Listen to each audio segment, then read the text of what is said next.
Fortbase is part of a generation of tools. It's really built to make cybersecurity easier.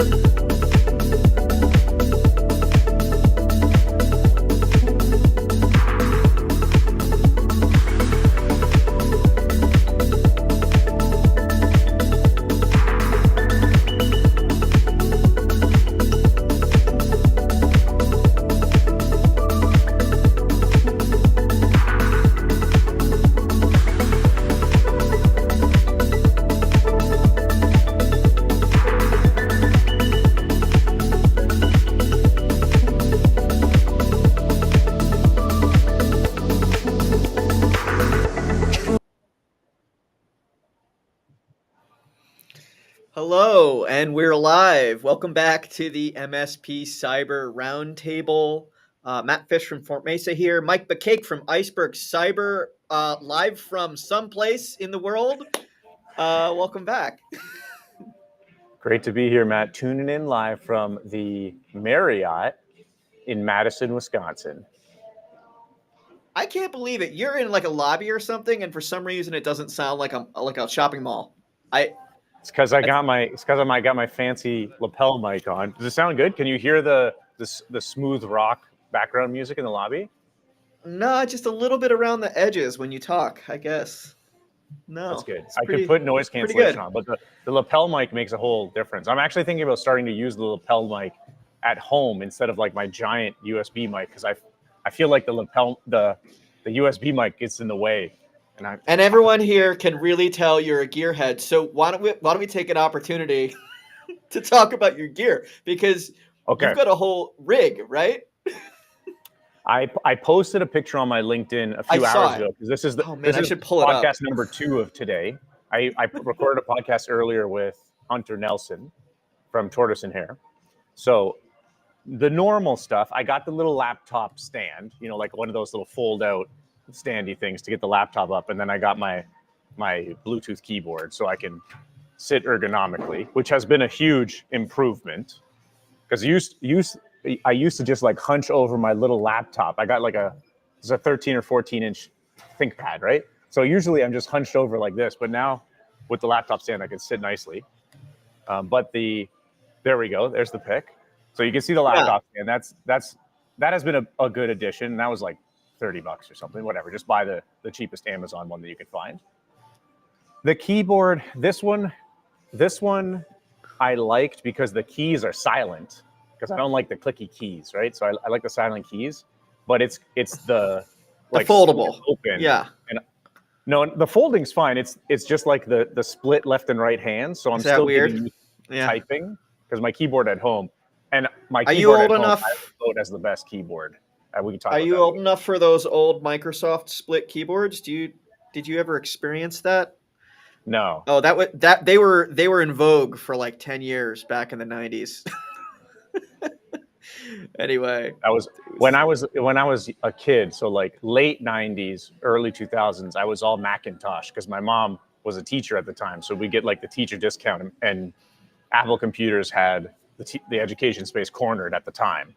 So I grew up with the like green egg shaped iMac. That was my formative computer. Well, I can't believe you carry all that gear around with you through the lobby, but it's amazing. So we're here talking. Camera's a good setup. The camera's really why this looks good. Like, I'm looking at my feet on my computer. The camera is really good. I would recommend this camera to everyone except DJI. Little bit of a shifty. Well, they're on a no-go list right now, right? Have they been added to it? Woof. Okay, so like all these action cameras from DJI are fantastic cameras. This is a fantastic camera, but it comes software locked. You have to install their app like on a mobile device to unlock the camera, except the app has so much spyware in it that they can't list it on the Play Store. So I had to buy a separate tablet to install the app. Like, you sideload the app off their website. I unlocked the camera, wiped the tablet. And then I tried to buy a second camera, so I had a backup. The app won't install on the newest version of Android. So I had to return the camera. So if you want to get a camera like this, buy it used from someone that has already unlocked it. Otherwise, do not buy it. It's not worth it. Not quite an endorsement, but I've seen this is the one you carry around on the stick, right? I've seen that one. It's pretty cool, self-leveling, all that. Yep. Exactly. It's got the little gimbal. It's the same one that you and I did the little video at ChannelCon last year. It's Yep. the gimbal is awesome because I don't have the face tracking on, but if I turn the face tracking on, it stays centered. So when I'm doing presentations on the front of the room and I'm like pacing around, this tracks me perfectly, and it's like a one person studio. So if anyone's doing presentation like that, or just simply wants a camera to videotape them in the wild, it's a good one. But buy it used from someone that has already unlocked it. So we we went down a camera hole there. But you're on site at what do you? Yeah, I mean, this is the talk about talking about security, right? So where are you? What audience are you talking to this week? This week, which is trip number 6 so far this year, and this is the end of week 9 of the year, I'm in Madison, Wisconsin, first time in the state of Wisconsin, at the Wisconsin City and County Management Association's Winter Conference. I've been here with one of my MSP clients. They want to expand their interaction with the municipalities, because usually they're selling to school districts and they're looking at municipalities as an adjacent market, rightfully so. So they booked a little booth. We were here Wednesday afternoon and Thursday, and that amounted to like 4 hours of booth time. Yeah. And we met with a bunch of city planners. There's probably like 100 people here. Over the next few days, I'll post some pictures of the event, and I'll make a blog post about like what in-person events look like. But this was very typical, sort of like small networking event. 100, maybe 150 human beings throughout the 2 days. Everyone got all the exhibitors got their like 3x5 little booth, little table with the tablecloth, quintessential Chamber of Commerce type thing. And we had our fun TV with the cyber score, and Dependable Solutions had their little roll-up banner with some tchotchkes, like their branded pens and stuff. And that was it. That's all we needed. And we had a great show. I love a little events like that because with 100 people, you can have a personal connection with every single person in 2 days. Precisely. Yep. And maybe they're not all equally meaningful, right? But you can go send some LinkedIn requests later, and you're going to get a lot of accepts, right? And you can stay in touch, right? You can stay in touch. Exactly. That's a similar calculation that I've done personally. 100 people is the max amount that you could like have even a brief conversation with throughout a 2-day event. And that's usually my ballpark. Anything more than that is unnecessary because you can't connect with them. So maybe they'll walk past the booth, maybe, but that's really not engaging with you in any way. Maybe they'll pick up a pen, but whatever. Like taking your free stuff is not engagement.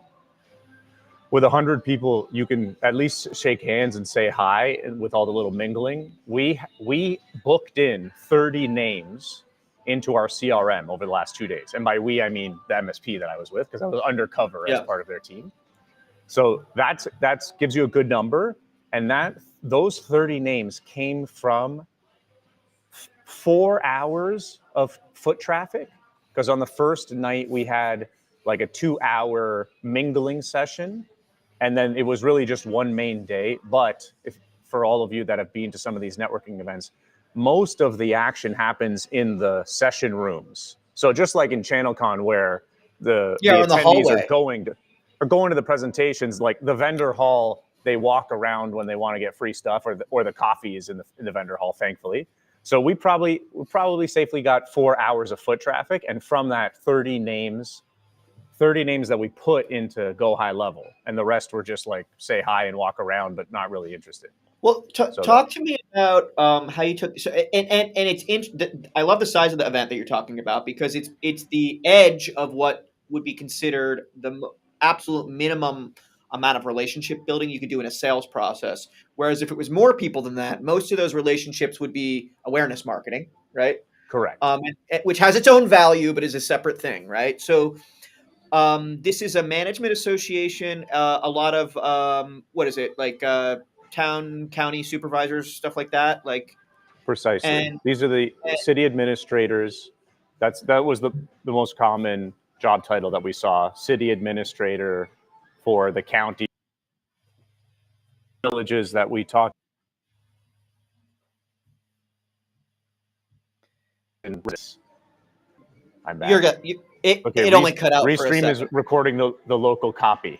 So we even got down to small villages, like the couple thousand residents, and those city managers are responsible for a half dozen to a dozen city employees. That gives you the kind of scope, and it scales up from there to like 100 employee city managers.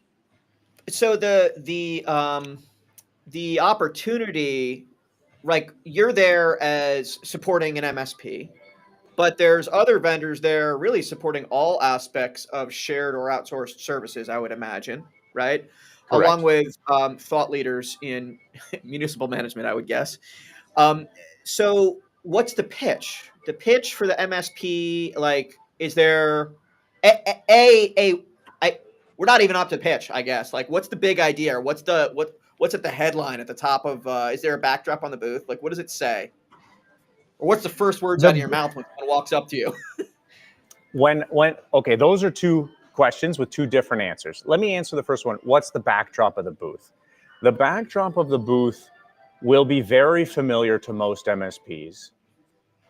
And this MSP that I was with, Dependable Solutions from La Crosse, Wisconsin, shout out Dependable Solutions, they had their backdrop from their previous mindset. The backdrop talks about them. So the backdrop says Dependable Solutions, we do IT, 24/7 monitoring, EDR, backup and response, blah, blah, blah. No shade to them. They know that this is the plane ticket and not the vacation. So their backdrop talks about them. Mm-hmm. The real benefit of the three of us, me and the two people from Dependable Solutions coming to this event, is they got the chance to see that what they should be putting on the backdrop is about the audience. Like, they should have a backdrop of city manager talking points, not MSP talking points, because that's what their backdrop just talks about MSP. Like reliability in your water system monitoring. Something like that. Or, like your RFP process, or your, like your residents relationship management process, or like how the booking system for the swim lanes. That's my main touch point with the city of Toronto. Those are things that the city managers think about. And it's okay. Like the Dependable Solutions, that was their sort of like MSP 101 marketing. They talked about tech stuff. If you don't have Dependable Solutions and excrement hits the fan, what does that mean as a city, right? Like, it means your EMS people might not be able to get to the call on time, right? It means the fire department might not receive the call, right? It means the water bills might go missing, right? I think of all those things, right? And you mentioned K-12 too. So was there are schools here too?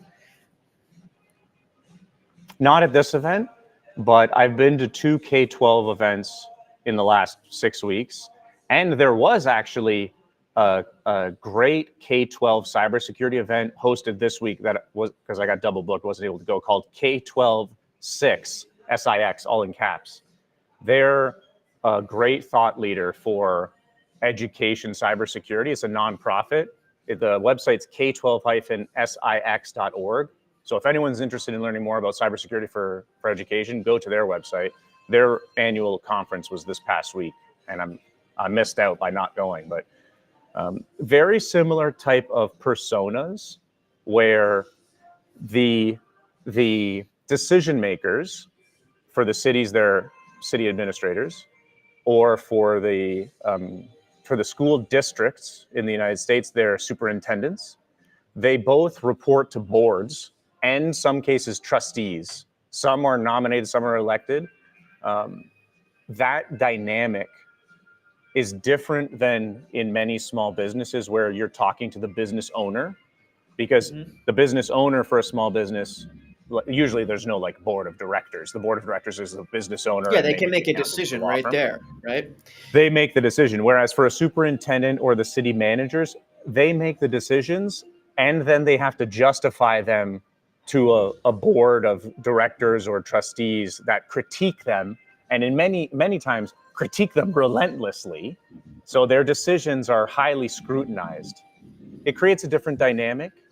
I find through these conversations that the municipalities and the school districts place more emphasis on the sort of like risk management conversation, because they're been hired into this role to manage risk. That's their job, as well as to lead the initiatives, but to manage risk most importantly. And the directors expect them to manage risk because the directors are on the line for bad decisions. And so there's a greater appreciation for cyber insurance for sure through both of these verticals. And I think that is a theme that the MSPs can use for their lead magnets, and then also for their value delivery, to say, you have an insurance policy. Let's make sure that you comply with all the requirements, so that when the day comes, and hopefully it doesn't, but when the day comes, you've got the insurance policy, you're meeting the requirements, and the processes will be put in place.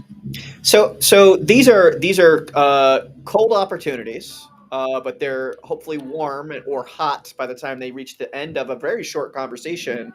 So how should we peel out what that conversation looked like this week? Do you want to do role play? Do you want to just explain how it went? I will tell you exactly. So my fundamental tool in my tool belt is the CyberScore lead magnet. This is self-promoted because this is my product, but the CyberScore lead magnet is super handy, and there's a free version. So if you want, this is not a pitch by me. I used my two colleagues from Dependable Solutions as the case study for myself to see how it would work. So sometimes I would be quiet and not talk to the attendees and let them do it. The CyberScore gives you a super easy conversation starter, because like someone will walk up to the booth, they'll see it on our little TV stand, and they'll say, "Oh, what do you do?" And instead of saying we do all this EDR boring stuff, I usually say, "Hey, you want to do something fun? You want to see your CyberScore?" And I say it, with some charisma, and they say, "Okay." And that's it. Okay, well, let's do the CyberScore. We do it, and then we're both looking at the TV, and inevitably something pops up, like you get some dark web stuff, or the email impersonation is not configured with DMARC, and we just start talking about that. And that's pretty much 9 out of 10 how all of these conversations went, intentionally. And then once they're looking at the TV, they start picking stuff out, and they just start talking. Like, "Oh yeah, Jerry, I know Jerry, he's not good with passwords, and I don't know why this impersonation thing's not set up." I say, "Well, who does the IT?" Jimmy does the IT. He works part-time for the city. And we just start talking about that. And that from there, the conversation flows naturally, because then I just keep asking, "And what do you do about this? And how's this? And what are you concerned about here? Have you tried this?" And we just keep talking for 5 minutes until I have the opportunity to hear more about the problem that's on their mind. So the way you're using that screen is great. I sometimes question the value of like a screen in booth space, because it can be a distraction. But in this case, it was the right type of distraction. It was a focal point, right, on a very specific conversation. So it wasn't like, "Hey, this is a screen to go do a demo." It wasn't a screen showing like a pre-cooked video. It was like, "Hey, No. do you want some results to this question that I can like give you like right now?" And yeah. Exactly. That's It's neat. an attention grabber. It is a visual lead magnet that is designed to break the ice. That's its main purpose, is just to get a conversation flowing. Many times the attendees will like debate us on the dark web breaches. They'll be like, "Oh, this is old. This is super old." And I'll say, "Yeah, okay, that's good. That's super old. You know about this one. That's good. It's good to check all these. So if you feel confident you change all these passwords, fantastic. You did great." Okay, it's not to prove that they're insecure or anything. It's just to get them talking.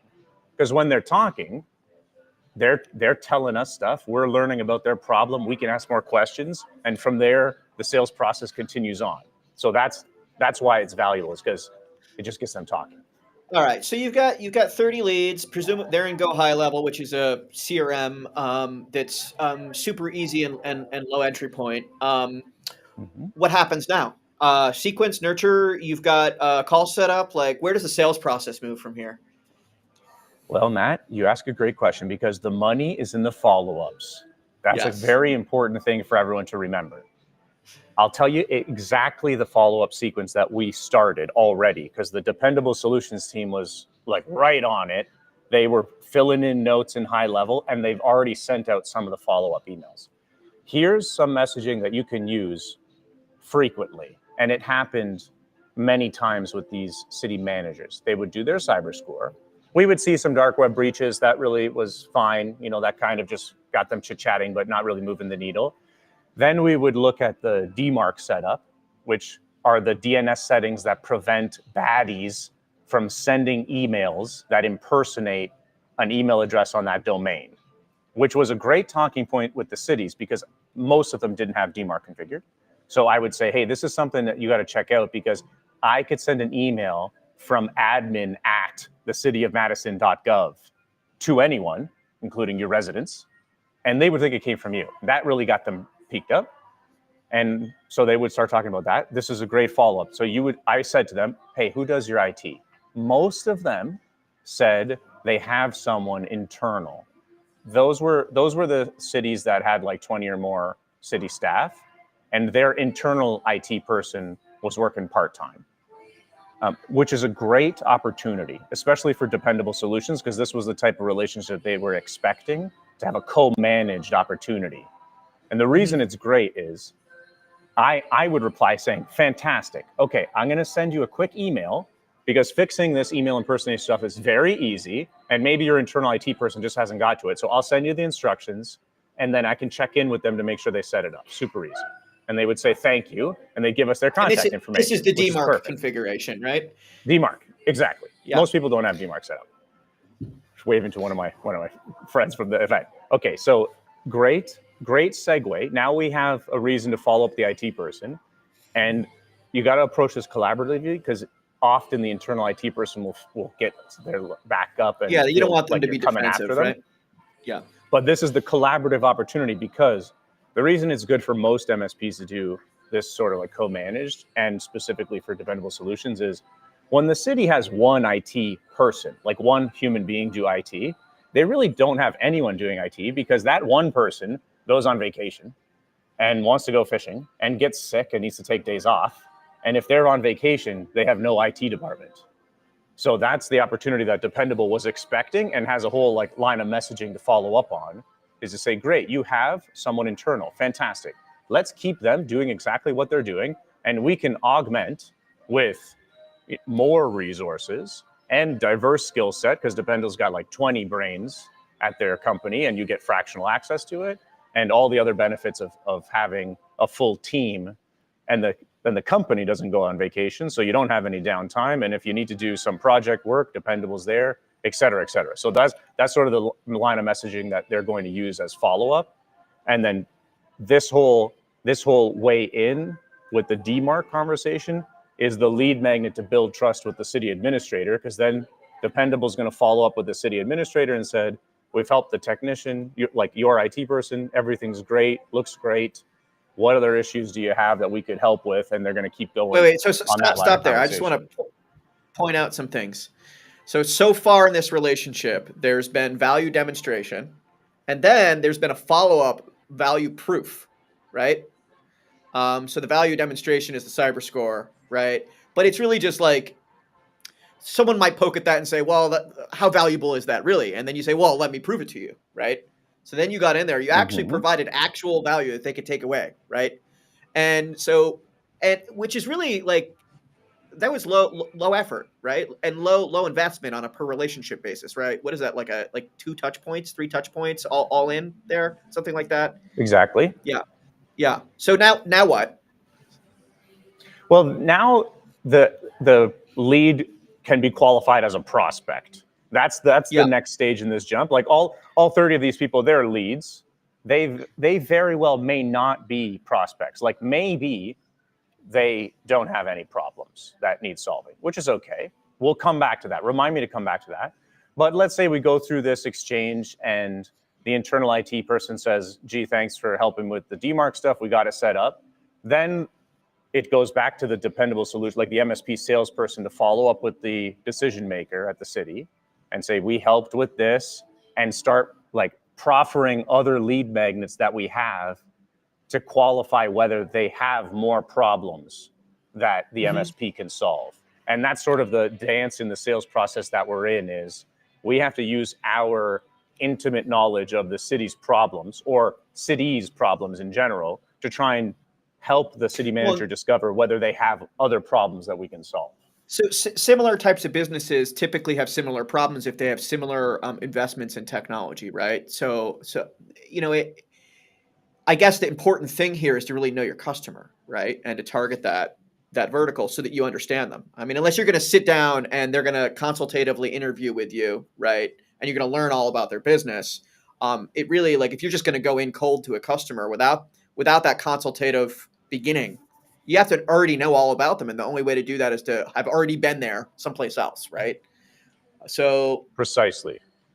Yes, this is exactly the value. You're touching on the exact benefit of having a niche that you focus on, having a vertical that you're familiar with and that you study and learn about and invest your time to read about, which is precisely what Dependable Solutions, and me by extension, are doing here with the municipalities. Is we're here listening to what all the other sessions are about and asking them questions. We're learning the problems that they have, because in that gap in the sales process where they're a nice engaged lead and you're chit-chatting with them to a qualified prospect, this gap that you have to jump over is getting them to realize that they have a problem that you can solve, which certainly is the hard part about the sales process.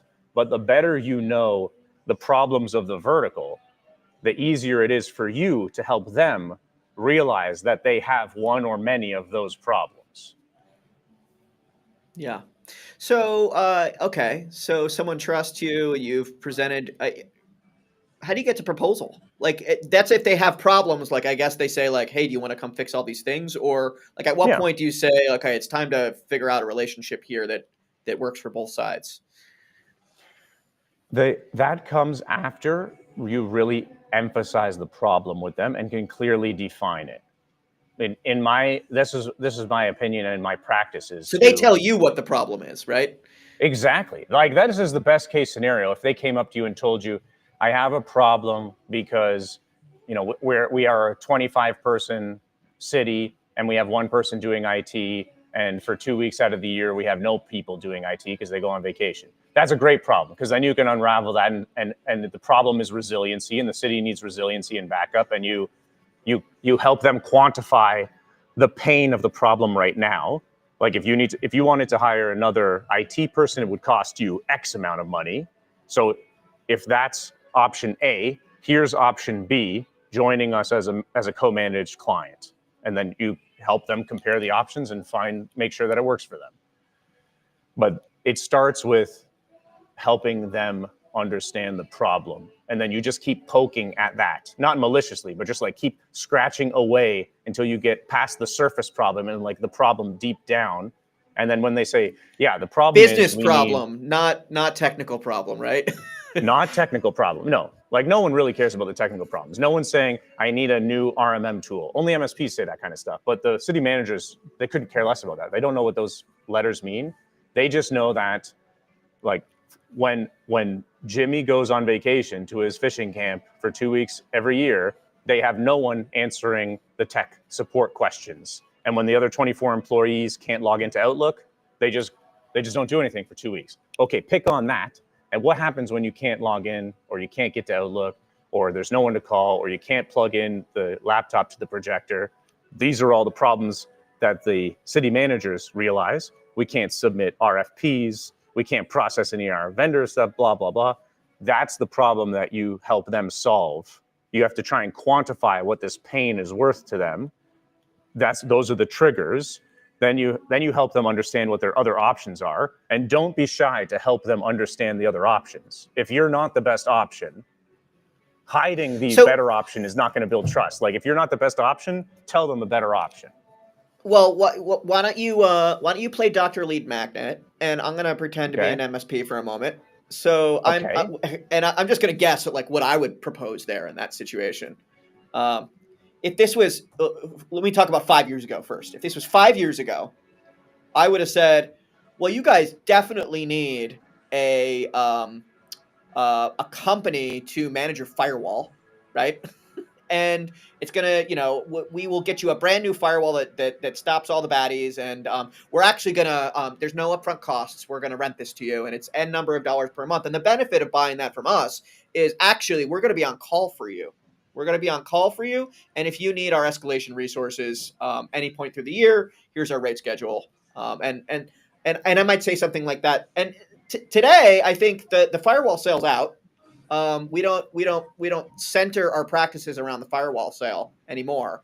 I think we've gotten a little. I think this year's like great focal point would be like some kind of like ZTNA focus or something, and I don't know what I would call that to the city manager, but I would say here's this thing I'm going to sell, and I'm going to be available on the side for you on that flex time. Now but I don't know, because I don't know what those other problems are in the city. How do you get into an account that says, well, I only need you 2 weeks a year, and how do you make that a rewarding relationship?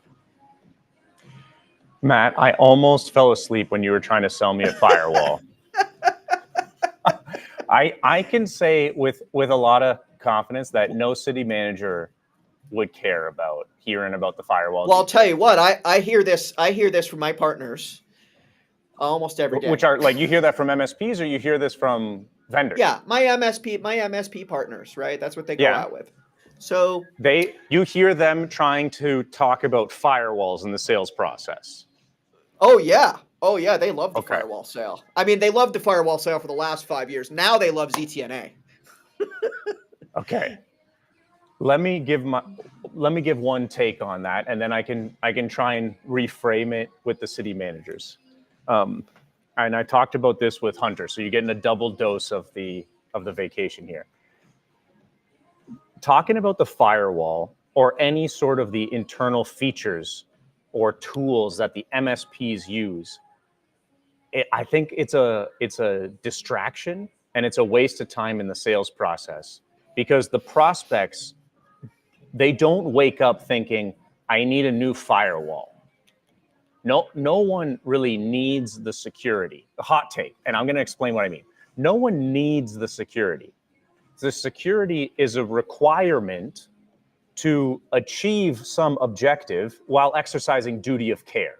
Like, we need firewalls because we need to connect to the internet, because we need to do Zoom calls, because we need to make sales, and we do sales through Zoom, so we need to connect the internet, and we need to connect the internet safely with duty of care, so we need a firewall. You know what I'm saying? Because like, if the city did not need to do anything, they would just turn all the computers off, and they would also be very secure because they'd be off. But they need to connect to the internet, to do their RFPs, to facilitate city services, to keep the residents happy. And so to keep the residents happy, they need a firewall. But I wouldn't bring that up in the sales process. I would just talk about how they need to keep the residents happy. And you sell them on their ability to keep the residents happy. And then when they say, great, how are you going to do that? You'll say, don't worry about all the nitty-gritty details. We're going to need to set up some hardware here with some firewalls, but don't you worry about that. Our technicians will take care of all that boring junk. You just need to wake up in the morning and make residents happy, because that's all the city managers care about. That's the paradigm that I've read in the books, is like, you help them focus on the vacation, not on standing in line at the airport or going through TSA or having their bags opened or buying the plane ticket. That's all the stuff people hate. People want the vacation, which is the objective. Like, they want their problem solved. They don't care the guts of it. They just want the problem solved. Yeah, and where we focus on training our partner network is the comfort knowing that you're compliant with contracts, compliant with state regulations, compliant with insurer requirements, that you've reached whatever that level of due care, that you've exercised the due care as the business owner, and that someone's exercising diligence for you, and that's where we like to keep the sale. Of course, we're in compliance. That's our focus, cyber compliance. So we're always talking about privacy, trade secret management, data, data privacy, data security. I think from a city manager's perspective, that might be their worry, depending on what magazine they got on their desk from their association last week. Talking about either it was a new cyber challenge, or it was no, we're worried about fluoride, right? Which is like the problem of the week for city managers, because I don't know if you know this. I know some city managers. They spend most of their time dealing with the water and sewage systems, and like, I mean, those are their if those problems. systems, that's their problem space, and if it's running great, they're like, phew. The biggest problem Right. in my life is running great. Yes. Yes. So And if you want to really know the niche, you have to be sensitive to that, right? You can't manufacture an appreciation for cybersecurity if they don't really think about it, or no one else is telling them to think about it, or none of their colleagues are thinking about it. If all of their time and mind share is spent on thinking about water supply and water and wastewater treatment, you got to appreciate that and like show respect in the conversation, because you're going to be a small mind share for them, which is okay. Like, you just got to say, hey, like, I know that your main problems are wastewater treatment. I'm going to make sure that your computers are never a problem for you, so that at least 95% of your worry time can be on wastewater treatment. Fun footnote, the last conference I was at, I stayed at a hotel beside a wastewater treatment facility. It was as bad as it sounds. People may not know this, but I am actually an environmental engineer trained by the University of Alaska Fairbanks on Arctic water and wastewater treatment. So you know exactly like what's wrong. You know exactly what's wrong with that system when it's smelling worse than it should. I was at home beside the wastewater treatment facility. Yeah, but in Fort Lauderdale, it's hot and humid. It's not a pleasant thing to be. It's not a nice attraction beside the hotel. All right, so you're out there doing some event marketing, which is a great way to start a sales process. But I can't tell you how many service providers I talk to when I say, how are you going to get in front of your customer opportunities? Event marketing is almost the last thing on their list. And at the top of their list is usually, I'm going to go DM some people on LinkedIn, or I'm going to go send some emails, or it's not even I'm going to cold call, right? It's I'm going to send these messages. So I mean, what are the other ways? I mean, I'm not going to dismiss those approaches, but what are the easiest ways you see your partners really getting those conversations started? Real sales conversations, right? Not like, hey, I just spammed you. Yeah. Okay. Let me cover some of the core four for finding leads. One-to-one versus one-to-many. That's one part of this quadrant. And then hot and cold. Okay, so we got one-to-one cold would be like cold calling. One-to-many cold would be your like paid ads or SEO. And then one-to-one warm would be stuff like this. This is kind of one-to-one warm, small group at least, or calling existing clients for referrals, like word of mouth inbound, that's one-to-one warm. And then one-to-many warm would be like your newsletter, people that are lukewarm to you, sending out messages in your newsletter or your existing CRM to ask for warm intros. This is kind of one-to-one many. So this kind of like bleeds the line between one-to-one or one-to-many warm. I'm really hot on these small networking events, because I think that with all the saturation that the prospects are getting in their inbox, cold email is very, very, very low conversion, to the point where it may not be worth it. That's dead cold, like strangers you've never talked to. Lukewarm email would be like someone that you have a reason to talk to. They're in your Chamber of Commerce, or they're other attendees that we didn't talk to. They're still cold to us, but it's lukewarm because we have, like a bridge to the conversation. LinkedIn messaging can work. And I have a podcast coming up with one of our MSPs that has just like knocked it out of the park. And he lives in a small town, and he's like laughing, pleasantly surprised on how well this worked, which we could talk about. But LinkedIn is a great avenue for the MSPs because it's a B2B conversation. It's cold if you just send a connection invite and then try and start prospecting someone. That's not going to work. Like, you're going to come off as spammy, so don't bother. If you connect with someone, and then if you post things like videos from this conference, or let's say I was Dependable Solutions. I'm going to record a bunch of videos on what I learned from this conference, and I'm going to post that on LinkedIn. And then I might message the other people on LinkedIn, the other attendees, and say, hey, I just posted some of my takeaways. Let me know what you think.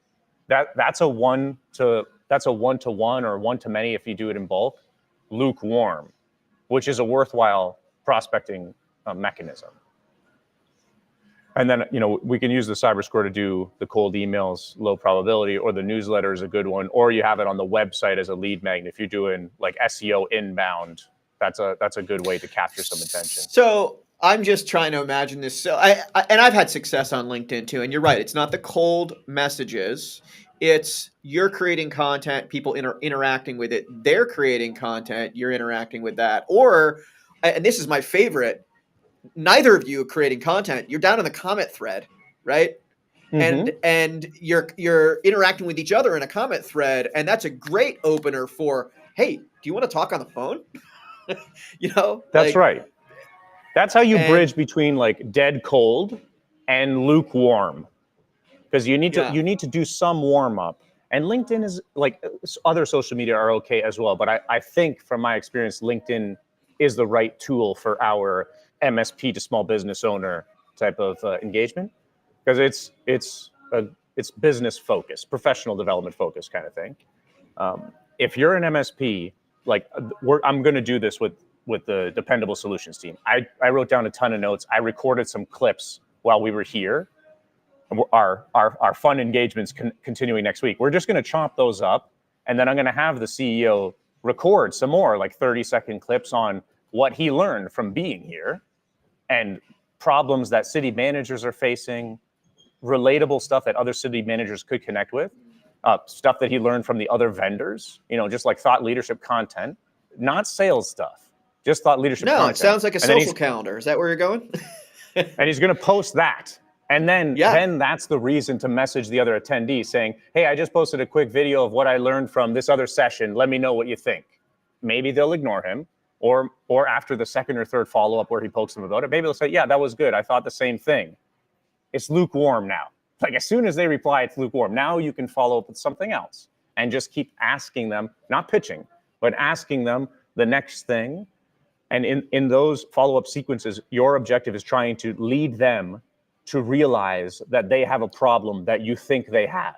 Like this is the sales process, is the better you know the typical problems of the vertical, the better chance you have of leading the prospect to realize, yes, I actually do have that problem. And lead magnets help you go along that phase. So we just talked about like cold to warm to lukewarm to, I'm not going to say burning hot, but let's just call it hot. We just talked about that cycle, right? Then what? I mean, these are B2B sales. These are big contracts sometimes. There's some back and forth. Where do you, I guess this is a big question, because I see many providers that are actually they're focused on maturing these processes we're talking about right now. Like that's their biggest goal, is more warm, more hot leads. But then there's also the ability to close a deal that works for both sides, right? Not just close the deal, right? Close the deal that's rewarding for both sides over the long term. How do you find that space? I mean, how much of that is like a conversation and naturally arriving at the right point, or how much of it is, I better think really hard before I make this offer? You need to think very hard before you make the offer. There's no serendipity here. You will get laydowns, and just thank the universe when those happens. But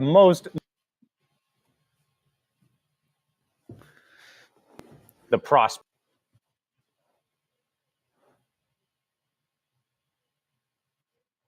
Hopefully this is coming through. Okay, here you're back. This process comes from knowing the vertical intimately. You got to know the vertical intimately. And this is not something you learn on the fly. Like, you got to do some research, come to one of these vertically aligned events like we're at here with the city managers, understand their problems, and then like go home and create an offer that works for them and works for you, which means it's got to address a problem that's big enough for them to make a move, because your number one competitor is them doing nothing. So the problem's got to be painful enough for them to move. And the problem has to be painful enough that it's worth enough money to you to fix it to them. So like whatever their pain is has to be painful enough that you can charge whatever MRR you aim to charge with your margin. And they would say, yes, definitely that's a good deal for us. They have to see it as a good deal. It's a good deal for us to solve this problem. So I see service providers fall down on that cold to hot conversion, but I also see them fall down on the terms are good enough for us. Because if there's not enough gross margin in there that supports your business development activity to get the next client, right? You really can't grow a business, right? And that's challenging sometimes to just remember that you're not just selling yourself or you and one guy, right? That Correct. you want to go do this again and again and again, right? Please allow me the opportunity to give a good case study example from The Office, which I watched last night on hotel television. This is going to ring true. This is not a gimmick because this is how my sales mind works. I saw Michael Scott give this example. And I'm like, oh my gosh, that's perfect for the podcast tomorrow. So I don't know what season this is, and I'm not a diehard Office fan, but at this point in the long story arc, Michael Scott leaves Dunder Mifflin, starts his own Michael Scott paper company, and starts stealing all of Dwight's clients, but simply by just undercutting the prices.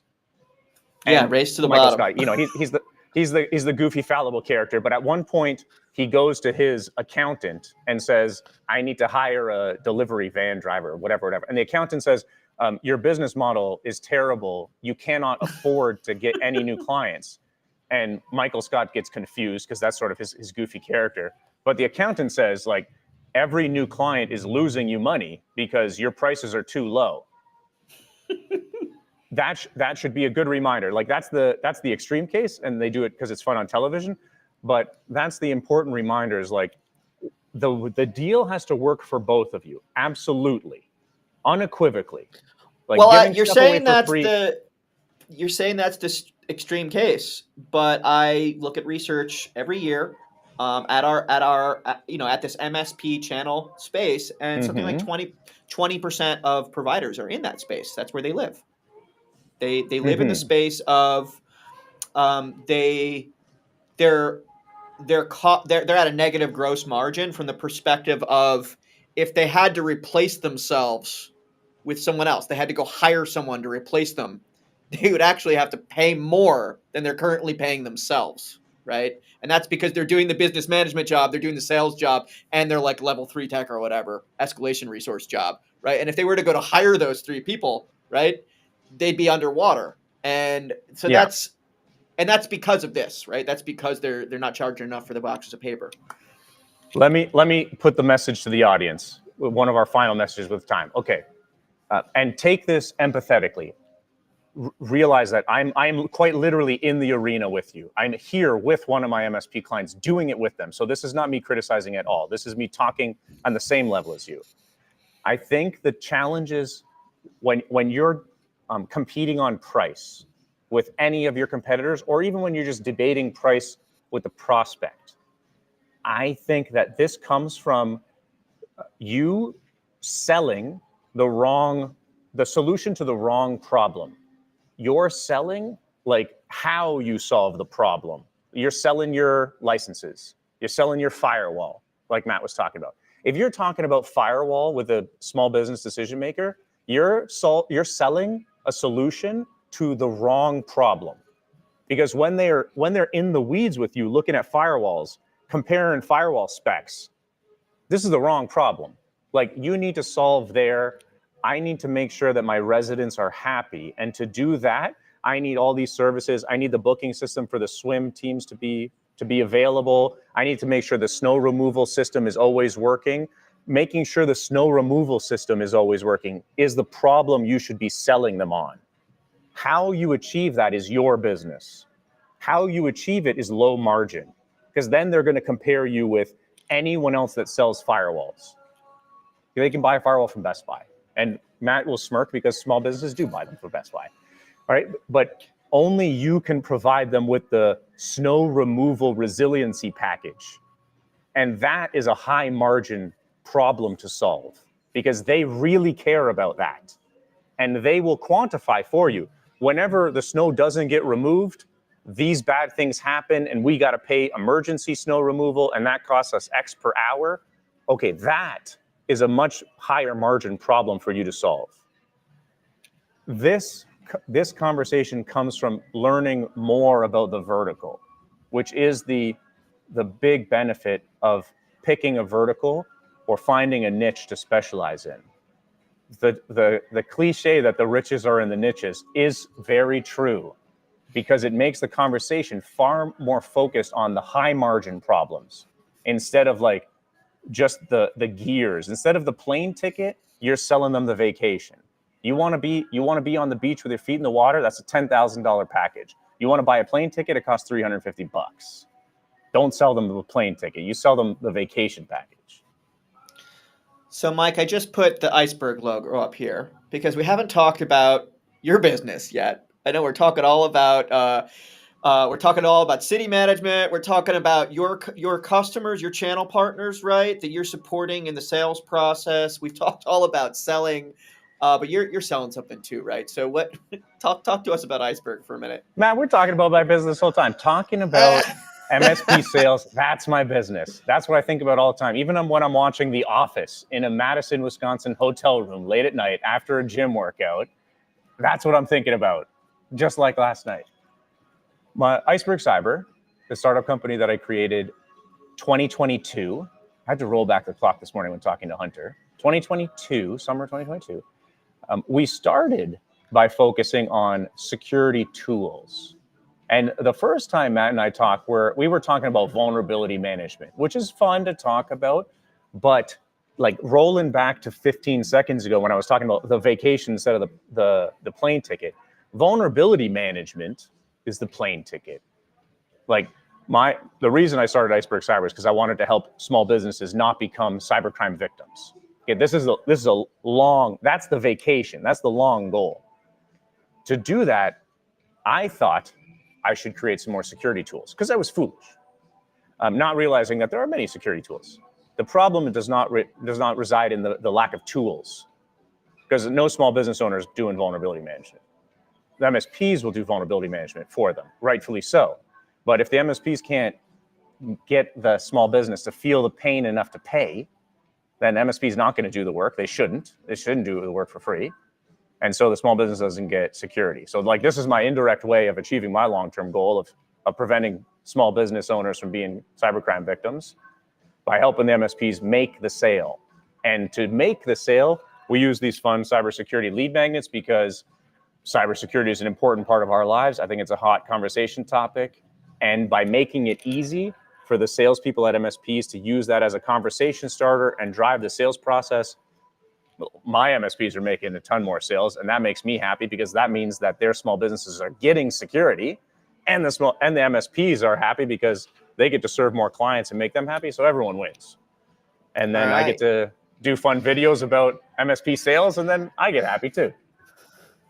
So I want to take a moment here to acknowledge you are on. I've done almost 100 of these now, and Whoa. If you're on Spotify or one of the podcast networks, it says episode 83, but actually there's more than 83 episodes. And if you go out to YouTube, we're at close to 100 or about 100. We are going to be changing content formats soon. So Mike, I'm going to be inviting you back. It's going to be a new story. We're probably gonna flip the script a little bit, and I want to do something a little more fun. So we're gonna take a break for a few weeks, and we're gonna boot back up with that new format. And I can't wait to introduce you via that. Sweet. I don't want to pop the bubble too soon, but it's gonna be interactive. No spoilies. Yeah. All right. So Mike.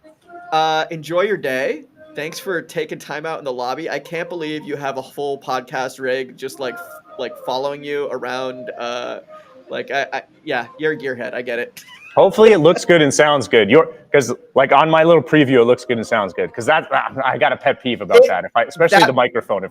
That part's great. If you really want the critique, it would be you need one of those internet in a box things, because there was probably like 60 seconds out of the 60 minutes that it went Yeah. went a little awry. Here's the fun takeaway for the audience. If anyone knows how I can get some seriously good internet while I travel anywhere in the United States, message me and let me know. Because I've asked ChatGPT, I don't actually know how to do that. Do I have to buy another 5G card? Because I don't want to rely on my hotel Wi-Fi. It's usually terrible. So I'm. Why don't we hold the show? Because I actually have a reference for that. I'll give it to you live. Yeah. Tell me, because that would be perfect. As a tech nut, I have a terrible pet peeve. Like as soon as I have a little blip to the internet, I just go off. So if anyone's got a recommendation, 5G hotspot from my phone is not strong enough. No. So there's this company called Rhythms with a Z. There's a couple other companies that do these things, and they multiplex all of the available cellular networks wherever you are. So in the U.S., you'll be on Verizon, AT&T, and T-Mobile simultaneously, and they even have higher quality, prioritized data and multi-channel access. So like if you really want to go down that road, that's the thing to do. That's what I need, because I was at the MSP Expo. Just what you need, another gear. No, seriously, I need it. I was with the Managed Service Provider Association of America at the MSP Expo 2 weeks ago, and we were at the whim of the conference Wi-Fi, which was terrible. Our live streams were choppy, and we just had to resort to recording and then uploading. But we recorded like 200 gigs of video, and it took 3 days on the hotel, like 3 consecutive nights on the hotel Wi-Fi to upload it to Google. So I need stronger internet. I can't stand it when I'm not connected. That's first world problems 2025. But yeah, Rhythm. Okay, so how does this work? Like, do I buy the box and pay Rhythms a subscription, and then I can go? I don't use Rhythms. I don't know, but but this is a podcaster secret. Sweet. All right. If anyone from Rhythms is watching this, send me a message. See, I have a problem now, and you're going to sell me. You're not going to sell me on the problem of getting faster internet. You're going to sell me on the problem of having crystal clear live podcasts, right? And because my brain can't stop about this. But here's the example, Matt, because as a vendor, Rhythms might say, pay $50 a month for good internet. No. Pay $150 a month for crystal clear live podcasts. Yes, that's what I want, because I want perfect live streams. How I do that, whatever, I don't care, but I'll exchange a lot of money for perfect live streams. That's charging for the problem that people really have. Well, you should tell them, because I go to their website and it's just a giant geek hole. Maybe they'll. Hey, let's get the affiliate deal. Then you and I can create a live podcaster package. Because at the MSP Expo, there was like half a dozen other podcasters all recording live. We could sell it to them, not as internet in a box, but live stream in a box. Then we're solving the problems that they have. Then that's where the margins are. That's riches in the niches. Just what both of us need. One more business idea. All right, with that, we're out of here. Thanks, everyone. Thanks for having me, Matt.